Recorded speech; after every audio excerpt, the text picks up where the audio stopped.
Hello, we are back and obviously in a very different location. We have some exciting news for all of you and we cannot wait to jump in. But first off, we would like to say how grateful we are that you have showed up once again to listen to us chat about all things real, raw, and vulnerable. And yeah, we've just worked really hard to make this a safe space for anybody and everybody who wants to listen. So thank you for being here. And don't forget, as always, to subscribe, share, comment, all the things. Yes. I appreciate you being here. I am Kristie, creator of A Strong Soul Wellness, women's health coach. And I am Paige, writer at Our Healing Spaces and astrologer. So my website is officially up. Yay! Yay! So exciting. We'll add the link in the description. Love that. I love that. So yeah, speaking of websites and links and all of this like new admin stuff, our subject today that we wanted to talk to you about is basically following your dreams and living your dreams and how we have embarked on new dreams over the last few years and some changes that are coming with that. So very exciting, even though we might not look very excited. Inside, we're very excited. We're super excited. We're just tired. It is early. I mean, at this point, it's not as early. Our original plan, when we first sat down, it was early, and we typically film an afternoon or night. So we got our kids dropped off to school, got here, and we're ready to roll. But we're feeling a little tired, and that's okay. I have not drank a significant amount of coffee yet. I have. I have not. I'm not there. But even when you're tired, you can chase your dreams. Done. That was so inspirational. Thank you. I love it. But she is right. Even though we're very busy, our plates have been very full. We still are taking time to heal. We're still taking time to learn. We're still taking time to, balance kids, for you, relationship, and businesses. I have a full-time job the way that it is, and you had left 2 years ago, your story and leaving your job to create your own business. It's a lot, and it's okay to be tired, but it's okay to be tired and excited all at the same time. Yeah, absolutely. Because I think something like going after your dreams and living that sort of life is so beautiful. And there's so much growth and changes that happen. And even I've had a very, very stressful week. Taking my mom to the hospital, my youngest being sick, and then still showing up for clients and just still really being appreciative of this life that I'm living. It can be stressful and it can be hard, especially when you start your own business. Yeah. It is very scary. It is very stressful, but it also feels so freaking good. Even when I'm in my lows, just being I love this process that I'm in.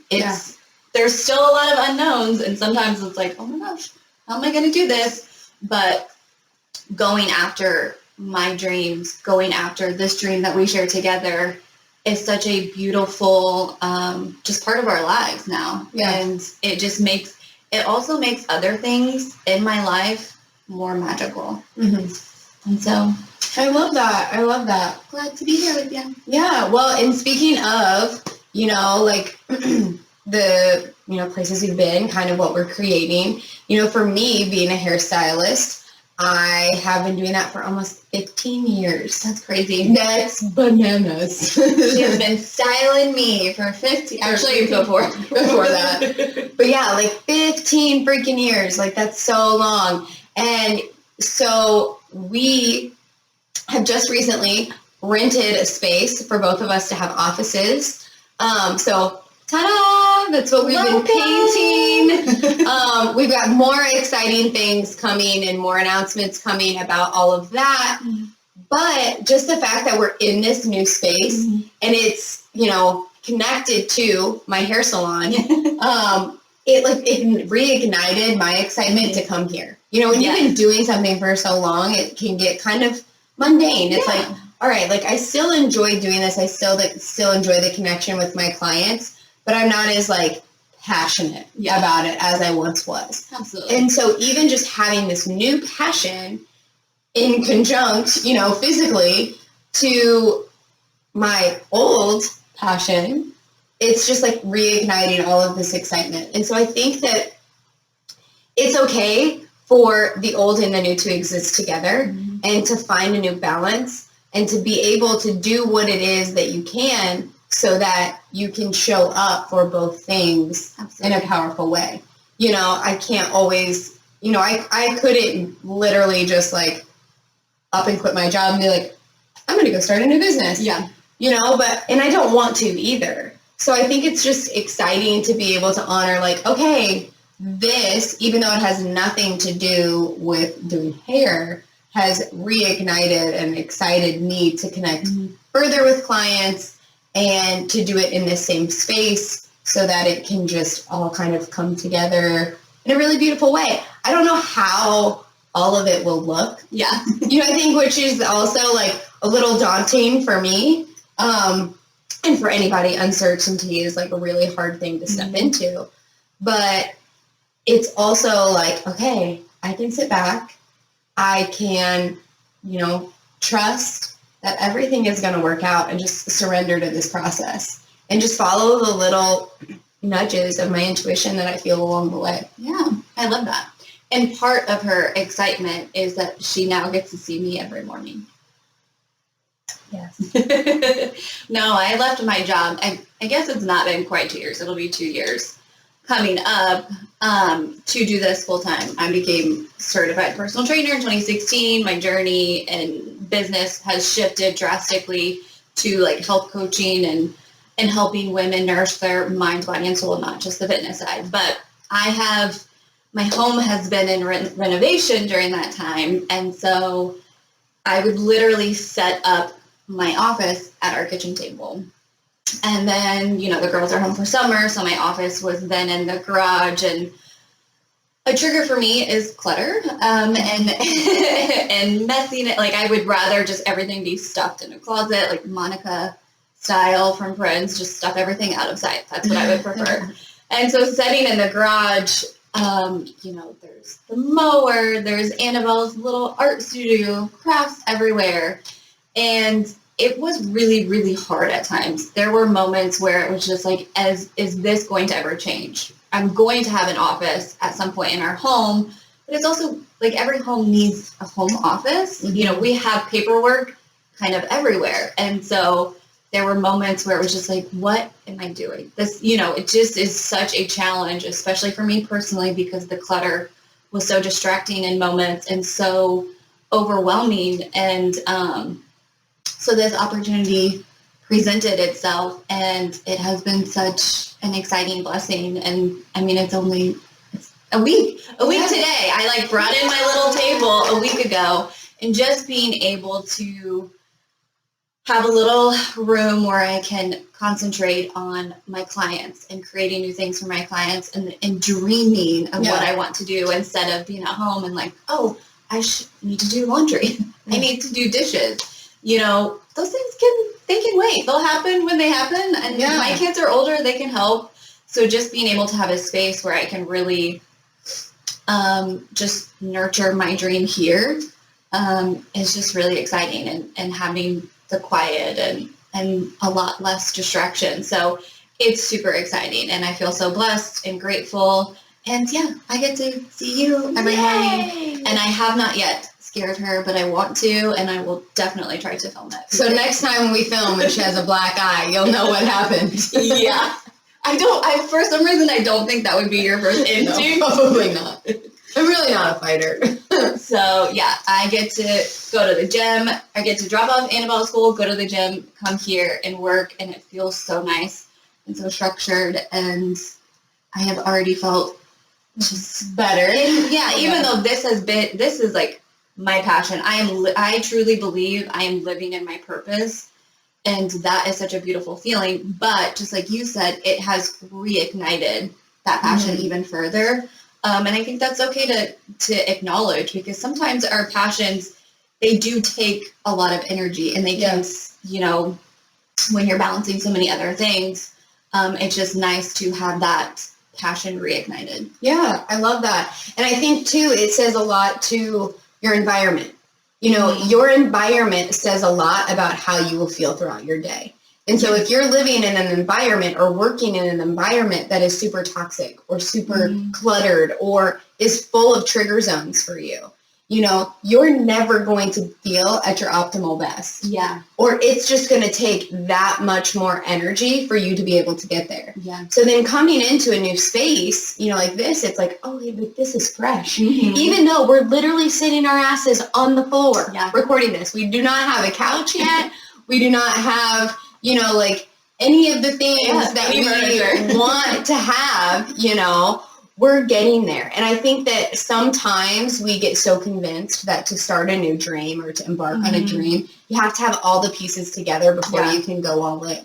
And we're just kind of like, nah, we're going to like jump in and then we're going to like let it all kind of figure its way out. You know, we're going to go furniture shopping and we have a budget. We're going to like stick with our budget of what we can get. And then the next time that we have an opportunity, then we're going to do the same thing. And it's like, these things can come together slowly. It doesn't all have to be perfect from the get-go. And I think sometimes it's really easy for us as humans to get in our own way. We convince ourselves like, oh, I can't put time and energy towards that because I'm not getting anything, you know, monetary out of it. And it's like, what is the point of living if we're basing everything that we do on the value of the money it attains us? Absolutely. And so I think that we have to kind of step back from that and be like, no, like this truly ignites, you know, my soul fire within.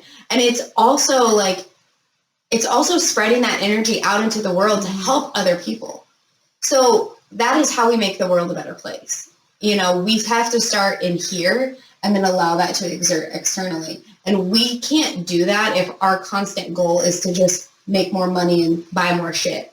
Yeah. And that doesn't make you happy either. It doesn't, you know, and I think a lot of people will, you know, we all have this idea of when I make this much, I'll be able to do this and then that will make me feel better. Yeah. That's not how it works. You have to find that feeling in yourself first. And then, when financial gain comes to you, it will mean so much more and you'll use it in a more beautiful way too. Yeah. Well, and, you know, it's just like that hit of dopamine that you get, like when you get a package in the mail. Like, yeah, that feels good, but it doesn't mean it's going to last. It does not last. You know, and there's always a crash afterwards with all of those things. And so I think it's just so special to be able, number one, for us to do this together. Yes. I think that it's so, I don't know, just another piece of our story. But it's also just so powerful to be able to do it in a way that is a little messy. And just like, you know, it took us literally 2 months to just get this place painted because life is so crazy. Yeah. You know, and here we are, and it's probably going to take us another handful of months to get all the furniture that we want and then like decoration. Yeah. But as we do it and as we create it, it's going to be a mirror of the energy that we've put into it. And all of that energy, I think is, and you can correct me if, you know, I'm wrong, but like, I feel like so much of the energy that we've wanted to put into this place is authentic energy, genuine energy. And so we want this place to mirror that. And you can't do that if you're just trying to like, just make it all perfect so that it looks a certain way. Yeah. And I think it's just super awesome that we're taking the approach to it that we are, even when we want to like rush. Yeah. Like, we're like, okay, what's next? What's next? And it's like, it's so exciting. Yeah. But it has to take its own pace. You have to surrender to the process for anything. It's been really exciting. And I feel like just how you were talking about the energy we want to bring here, it also energizes me. You know, like leaving here, I'm not necessarily drained. I mean, I could have 3 client calls in a day and I just still feel so grateful to be able to do this. And kind of along the lines of the environment, my full-time job that I left, I loved the people that I worked with, but the job itself and interacting with the general public, I was a utilities manager, so I'm shutting off people's water. So it was literally opposite of the kind of energy, the kind of change I want to help in people's lives. And I did that for 6 years, and it was very draining emotionally. I mean, it got to the point where I just felt like it was chipping at my soul a little bit, because I knew what I wanted to do, and I was doing it on the side. But it was just really difficult, and it takes so much from you. And if you're in an environment that you can't necessarily change right now, being able to find something that you're passionate about. I think that's what kept me going, was I had this little passion, this little hobby on the side that I was, helping women with, and it kept changing and shifting, but I was still able to work with women in some sort of capacity since 2016. And being able to do that was kind of my little light in the darkness, that I knew I just had to trust someday, somehow, it would be something that I would be able to do full time. And there were moments where I was like, this is just never going to happen. Yeah. You get in those slumps, but, being surrounded by people who think the same way and who go after their dreams, and just having that little passion inside of me, I had to just trust the process. I had to keep going. And then, now I've been doing it for like a year and a half. I need to check that date and see when it was. Yeah.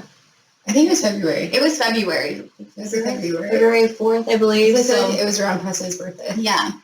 And so doing this has been a blessing. Being able to be here has been a blessing. And then creating Real Talk together has been just such another blessing in our lives. And even though we live in such chaos and we have so much going on individually, with family, with business, when we do this, it feels just so easy and natural. Getting it scheduled and getting started was this was really difficult to get on our planners. But what's going on here? Once we do it, when it comes that easy and natural, you're meant to be doing that.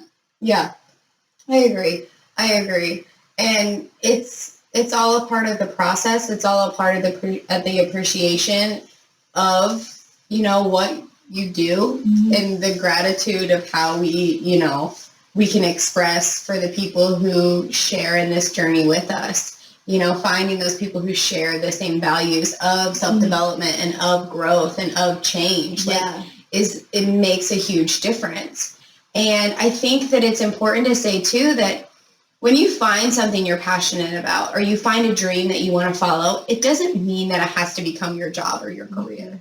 It doesn't mean that it has to be the thing that you wake up and do every single day. It can be photography, and you could just go take a photography class and then go take pictures for your own photo albums. You can take a painting class and then just paint, for the sake of yourself. You don't have to do something for the sake of going out there and working with other people doing this thing. You can still keep your job and, find those passions outside of that and find those dreams. But it is pretty magical when they all come together. And so I feel like we are in that position to where our dreams are kind of matching our purpose. It doesn't mean that that's the way it has to be for everybody. And I think that sometimes we get convinced that I can't follow that dream because what am I going to do? Quit my job? And it's no, you don't have to do that. But what if you spent 1 weekend a month at a photography class? Yeah, absolutely. Or what if you spent, some evenings online, taking an online course in something? The internet is a beautiful resource. The technology that we have, the access that we have to it. I mean, me alone going into the field of astrology and the healing arts has been something so unexpected in my life, but it's brought me in connection with so many people. I mean, I was texting my friend from Switzerland, last night about her website, and I was emailing with my astrologer in San Diego, so it's you can connect with people in ways, and it's I wouldn't have to do this full time if I didn't want to, but I'm so passionate about it.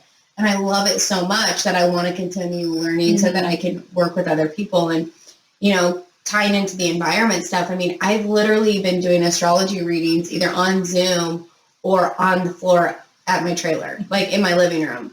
And it's not like the most aesthetically, like I dress it up in like that sacred space, but it's also like not the most professional way to go about it. So that's, you know, been something that's exciting to me, is to be able to finally have like a desk and a space for people to come in and be like, yeah, like here's a comfy chair. You don't have to sit on the floor. But it speaks a lot to you and what you bring to that service. It's just the comfort of being able to sit with you, whether it's on the floor, on the ground, like who cares? You know what I mean? Yeah. It's great. Like this stepping stone will be so beautiful, but it also is a testament to you and the comfort that you give people while doing that. Thank you. You're welcome. But yeah, so it is. It's like that environment. It's like taking that step away from like, okay, this is just a side hobby that you've done, to like, this is becoming a part of your career. Yeah, it is. It's exciting. And I like what you said. Not every passion necessarily has to turn into a career. Yeah. But yeah, when it does come together, it does feel very fulfilling. But I think anytime you have a hobby, something that you're passionate about, being able to get that into your life is really, really important. Yeah. Because we all, having passion is just, I don't know, I think it's just really, really special. When I see passionate people, I'm very like, that's like, yeah. And so just having that in your life is something that I think can be really special and really, really add to your life. It doesn't have to take away from your life. You don't have to think of it as taking time away. It's going to nurture your life. And I think it's something that's really important to kind of try to figure out and add to your life. Yeah. Passion is such a life force. And I think that when we can ignite that within us, we are also breaking the cycle of the world that we live in and the way that it has suppressed our spirit. Because our world is not built to ignite your passions, support, you know, your soul growth.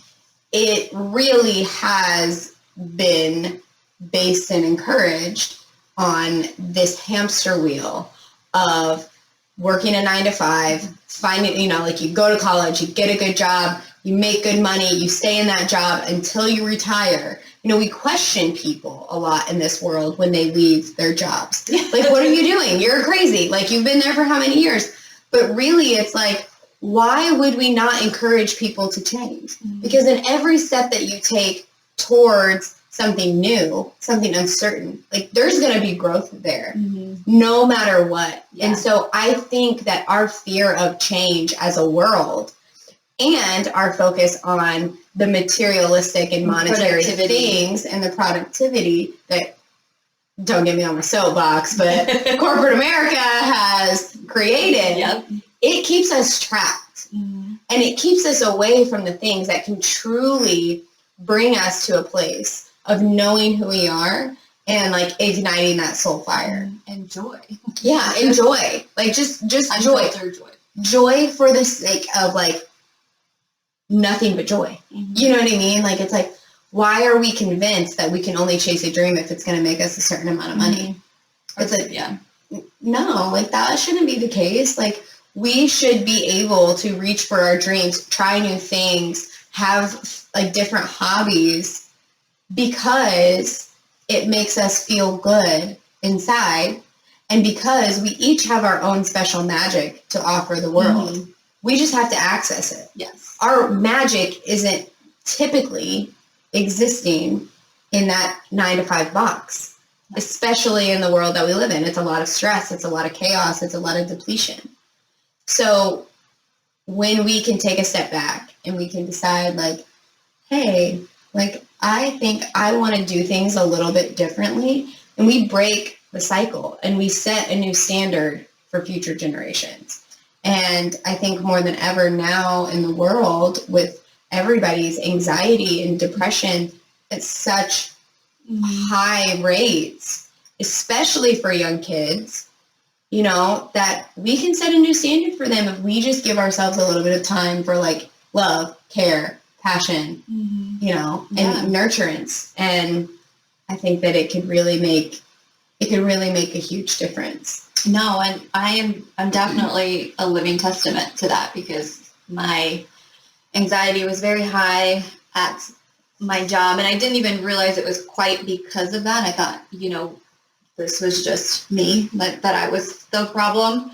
And, a lot of overwhelm, a lot of stress, migraines. I've had migraines since I was a teenager. That was due to like a very, very poor, just eating habits.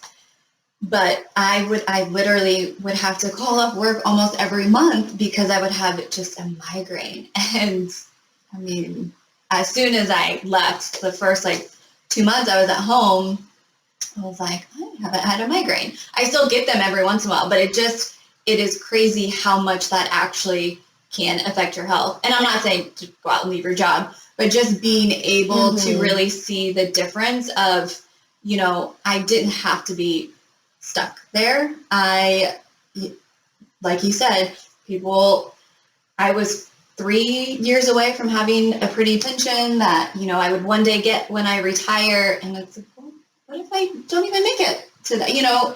Just having that old idea of these things that we need to do because everybody else does them. It was really scary. It was very scary. I was very worried about telling my parents. I was very worried about telling the people I worked with. I was terrified. And for me, I was very blessed with such great support. And jumping into that unknown was for about a year. I was like, I need to leave. And it was very scary. And there was something that Steve Harvey had said about, when you do go after your dreams, when you take that leap, when you jump, your parachute's not going to open right away. Yeah. You're gonna fall. It's going to be hard. And that happened to me. Right after I left my job, I fell flat on my face, straight on my ass. I did not know how I was going to recover.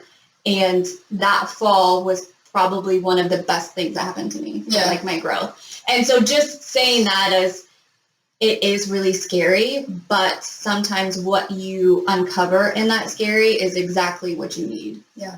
I love that. That's beautiful. And you never know what is going to be the catalyst for the change that you need. For you, it was leaving your job. For me, the first thing that changed in my life was when I chose to be alcohol free. And that literally set me on a trajectory of an entirely different life. And it was insanely hard, but I look back on that choice and there's not 1 ounce of me that has any doubts that it was the right choice. It was like you said, it's it takes you sometimes to the lowest lows, that dark night of the soul moment, to rebuild and be reborn into this world as a different version of yourself, as a higher version of yourself. And then when you can attain that perspective and that consciousness, that self-awareness, to be able to look at it and be like, okay, I'm not a victim because this happened, but I have the ability to take the pieces from this that I need so that I can learn. And then what am I going to learn for this? And what am I going to do with it? It's I've been divorced twice in my life and I'm only 31. And so that was a huge, that's a huge thing to throw in your backpack. But I have 2 beautiful humans that I created with these 2 partners that I've had that I love so deeply. Yeah. And these 2 partners that I had, both my ex-husbands, I have beautiful friendships with. Yeah. They are a part of my story. And so even though this decade had been hard, I'm able to take the things that I learned from that experience and implement it into this new dream. Yeah. It's a way that you can connect with people when you take your wounds and you heal your wounds and you create a medicine out of them.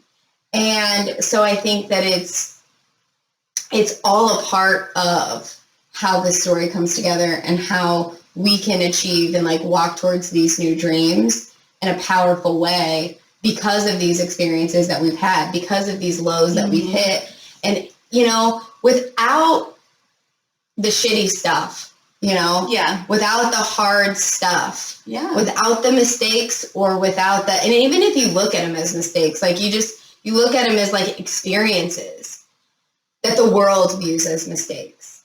But without any of those hard things, you don't attain compassion. You don't attain humility. You don't attain empathy. And you don't have the reason to go on a, you know, pursuit of healing. And without that, neither one of us would be in these positions that we're in, creating what it is that we're trying to create. Yeah. But also making the choice to take something from those. Yeah. You know, sometimes you can get sucked in and that happens, and it's, you know, it's very sad to witness and it's unfortunate. And, you know, I think we both have got sucked in a little bit. I did definitely with my grief for a long time. But at some point, choosing to take something from these experiences that we have walked through, choosing to find some sort of lesson, even in some of the most shittiest parts of our lives, that is a really beautiful thing. And that also takes courage. I mean, I think, you know, it's okay to like recognize that that was very courageous of each one of us to take something from our different experiences to bring into our passions, our careers, our lives, the way that we interact with our children, the way that I interact with my husband, and our friendship. Yeah. And so I think that's just really important, you know, acknowledging that and making that choice. Yeah, I love that. Yeah, that's a really powerful thing to point out. And I think that it takes so much vulnerability to even admit that you have a dream. And it takes so much vulnerability to be able to like take a step towards that. So it's like, you know, you have to have this courage, and then you have to be able to be vulnerable with it. Because, you know, for you know, like leaving your job, it's like, oh man, like that's vulnerable. That's a vulnerable spot to be in, you know, to admit, you know, for me, like, hey, like my journey with spirituality is very different, and I am studying astrology, and I, you know, utilize oracle cards and burn sage and have crystals, and, you know, like I live alcohol free. You know, those are very vulnerable choices to take out into the world, because when other people don't understand, or when they themselves are maybe trapped in that hamster wheel, they can express their insecurity or project their insecurity and try to make you feel small about the things that you're doing that are very courageous. And so I think that when you can honor your vulnerability and bring that with you in that courageous way, it really starts laying the bricks of your foundation that you're going to stand on as you embark on this new thing. So, you know, say you're 50 years old and you decide that you want to, I keep going back to the photography thing, but if you want to take a photography class. You should take a photography. That would really benefit the both of us. It would. Really. But, you know, you're 50 years old and you decide you want to take the photography class, and you're just like, oh, I just don't have time. Like, I don't have, but do you really? You know, like, do you really? And is it because you're afraid of expressing to the people around you, like, hey, I want to go try this new thing? Because a lot of times, you know, people can be harsh. People can, and they can say things that they think are funny, or that they think are, you know, like no big deal. Like, I don't care what you do, but like, oh yeah, what are you going to do? Like, go start a new career? And it's like, no, like, you just get to exist in the world, like, again, for the sake of joy. But I think that, I think people project when somebody changes, and even at any age, but if they go after something, it makes other people feel challenged in a sort of way. And so they project that onto your dream. And another thing Steve Harvey said is like the quickest way to kill a dream is to tell it to a small-minded person. Oh yeah.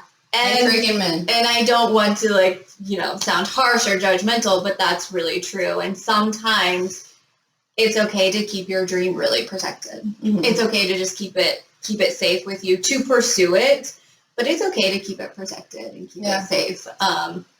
And I think that's just something to mention until you find those people that really are also kind of living that life that you can share it to. Yeah. I always reference this, because especially living in a small town, I feel like everybody has a perception of who you are. Mm-hmm. And so then they feel that they can give their opinions on your dreams, on your life, on your parenting, on whatever. And it's not necessarily meant in a malicious way. It's just very unconscious. Yeah. And so I used to take things very personally. So starting this new dream, the thoughts of what people would think of it 5 years ago would have just wrecked me. It would have derailed me. It would have stopped me. And now I'm just I'm so weird.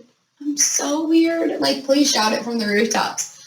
But, I think that now what helps me so much is that anytime I'm doing something, whether I'm doing something for the sake of my work, my healing, my kids, just my own self-development or my own joy, I think when somebody gives me their opinion on anything that I'm doing, is that if I look at their life and I wouldn't want to live their life, then why is it that I'm allowing their opinion of mine to affect me so much and consume so much of my energy? I have that written, some sort of quote I came up with journaling on my whiteboard, because this is something for me that's a work in progress. Yeah, it's still same. Yeah, same. You do a really wonderful job, and that can be so difficult, especially when it's people you love and admire, but is it truly the type of life that you want to be living? Yeah, and that's all kinds of that idea comes from a podcast I listened to from Jay Shetty a long time ago, and he was basically describing that concept. And then when you need advice for something, say you need advice on money, you're not going to go to somebody who you don't respect the way that they manage money. Yeah, absolutely. You go to somebody who you respect how they manage money. That might not be the same person that you go to when you need, to talk to someone about a relationship. Yeah. It might not be the same thing when you talk to somebody about a passion or, art. And so knowing your audience and knowing okay, I value your opinion on this, so I want to share it with you. Yeah. And I know that you're going to support me. When we have expectations for our dreams or for the people we share them with, if we have expectations of them that aren't real, then we're setting ourselves up to kind of get punched in the gut. Yeah. And so we have to be able to, really be grounded in who we are, so that those things can come about in a way that isn't feeding the unworthiness or the wounds that we've carried. Does that make sense? Absolutely. Because a lot of times if somebody criticizes or doesn't support your dream or your hobby or says, a little jab, it is really, truly not about you. Yeah. It's truly, truly not about you or what you're trying to do. It is typically an insecurity that they have. It is you are holding up a mirror that you don't even realize, and they are seeing that reflection. They're seeing that challenge. And when somebody even lashes out, even to the more extreme, it can be subtle, it could be extreme. It's really not about you. It's not about your dream. Yeah. It is about them. And I think being aware of that and knowing that and being able to process that in the moment can actually allow some grace. You can kind of step away from what they are saying and be able to keep yourself secure and kind of hold space for them, because that is an unfortunate type of reaction to have. And that, again, is not the life that you want to live. So it's just an acknowledgement of, you know what, this is not actually about me. Nobody can take my power. Nobody can give me validation. I'm going to give that to myself. My dream is my dream. It's not their dream. And being able to settle into that and just acknowledge when somebody kind of presses that button, that it doesn't have anything to do with you. Yeah. Glennon Doyle said it best. Other people's opinions of you are none of your business. Yeah, it's true. It's true. And it's so true. And, like you were saying, like, I think that, sometimes if you can get to a certain place to where, like when you come into a triggering situation, like I was in a triggering conversation not that long ago. And I went home and I think I texted you and I was like, I cried. Like I came home and I cried, but I didn't even, like I wasn't crying for myself. Like, and it was the first time that I felt that. I wasn't crying for me. I was crying for them because I was like, man, like how isolating is that? To feel that way, or how scary is that to feel that way and then project it? I know how that feels because I've been there. Yes. Yeah, I was going to say. But no, like, I mean, so then you're just like, wow. Like that was like such a powerful moment for me because I just finally felt like a little piece of like, I don't know, a little piece of what I had struggled with finally kind of like came together into this little beautiful piece of magic. But then, you have empathy. So then it hurts you for other people. Yeah, especially people that you care about and just people in general. I think, I have become more sensitive just to, I just want people to be happy. And so, I think that's a really beautiful moment. And I was gonna, I have learned, I know that because I lived that, because I was the other person. I was the person that would have really quick kind of aggressive reactions or extreme jealousy, especially like superficial. And I would react very poorly.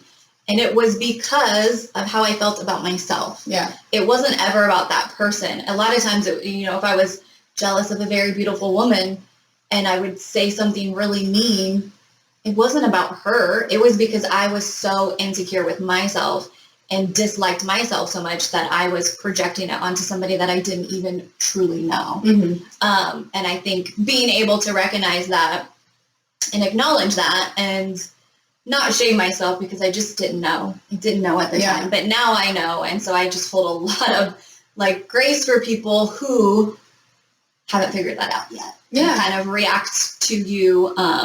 It's just, it's kind of a full circle moment, but it takes, especially when it's something that you care about, it can bother you still. And it just takes that constant recognition, that constant thought of, this isn't about me.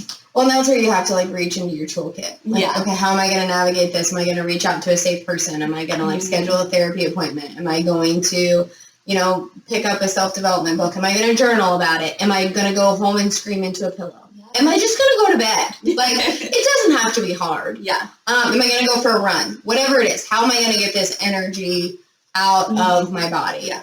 And, I think that it's really powerful to know what tools you have to build that toolkit and then to continue to grow that toolkit and allow it to adapt as things, progress and change along your journey. And, dreams are just such a beautiful thing, and they're just such an exciting thing. And so I think that it's so powerful to have conversations like this and to be able to, see how one choice or one thing can really change the trajectory of your entire life. Yeah. For me, that was choosing to be alcohol free. That was the first choice that I made that set me down this path. That was for you, solely for you. Yeah, and it was. And the reason why I've maintained it has been for me, because I can't do the work that I wish to do without being clear. And so even like having that in my life, even just like a little bit, would be a hindrance to my intuition. And so even when people now question it, and it feels like a weird thing to include like, living alcohol free and having a new dream. But it really goes hand in hand because, you know, people still almost 3 years later question that choice. And it's like, well, if I want to do and create and connect with people in the ways in which I want to connect in a really powerful, intuitive way, if I want to be able to channel this energy and like do this work, I can't actually have my brain clouded. Yeah. Like I can't actually do that. And I won't be able to do it well. Yeah. And quality is so powerful and important to me. And as it should be for anybody working in the healing arts. But, you know, like with that and in that choice, the opinions of others that have it, you know, have it, what they have about it, hasn't been easy. Yeah. You know, still to this day, it's like, oh my gosh, you're so lame or you're a loser or whatever. And we'll have to like have like a more in-depth conversation we definitely do. about that and our relationships, you know, with alcohol. But it's just like, no, at this point, for me to be able to maintain this dream, there are choices that I have to make that are different than other people's. Mm-hmm. And that's okay. And I think that that's another thing to really state is that it's okay to be different. It is okay to be different, and it is okay to make different choices just for the sake of making choices. You don't have to be an alcoholic to choose to live alcohol free. Mm-hmm. You don't have to, you know, be in a terrible, toxic work environment to choose to leave a job. Yeah. You don't have to be in an abusive relationship to choose to leave it. It is okay to make choices based on pursuing the higher version of yourself, even if they are misunderstood, even if they are different than what the world may deem is normal. And it's okay to dream a big dream, no matter what age you are. Mm-hmm. And it's okay to pursue that. Absolutely. And I think, you know, and along the lines of that, of it's okay to be misunderstood because you are always going to be misunderstood. And so just get kind of comfortable with it, mm-hmm. you know, learn to embrace it in a way. And yeah, I really appreciate this conversation. I feel like we could continue talking because it is such a passion. I mean, This is like us talking about our passions and how we got here. And I just want to encourage everybody to dream. And I would love, if you have a dream, especially something that you haven't told somebody or you're just holding tightly, like share it. Feel free to share it with us. Yes, send that in our DMs. I want to see them. I know that's a little scary, and maybe you don't even know us. You like stumbled on this, but I promise you, you're not going to have anybody else like motivate you, inspire, like jump for joy when we hear these dreams. Listen, you got 2 retired varsity cheerleaders here. Yes, absolutely. We got you. We will make you up a chant and have our kids do a cartwheel because I gotta go to the chiropractor today. Yeah. But truly, I would love, if you're listening to this and you have a dream, whether you shared it with people, whether you shout it all the time or you haven't, send it in. Let us know because I would love to talk to you about it because I just love having those conversations. Yes, I love that. We're gonna have to put in like a little question box on both of our Instagrams. So like, tell us about your dreams. I love that idea. And so you can do that by following us at Our Healing Spaces on Instagram and Facebook. My website is officially up if you're interested in any of my services, ourhealingspaces.com. And I am on Instagram and Facebook at A Strong Soul Wellness. You can find my website, astrongsoul.com. We will link all of those in the description. Follow us. Come say hi. Send us your dreams. And make sure you share this episode with somebody because I think this can be a really beautiful talk. And I feel like we should all talk more about our dreams. Yes. Amen. All right. Thanks for joining us. Bye.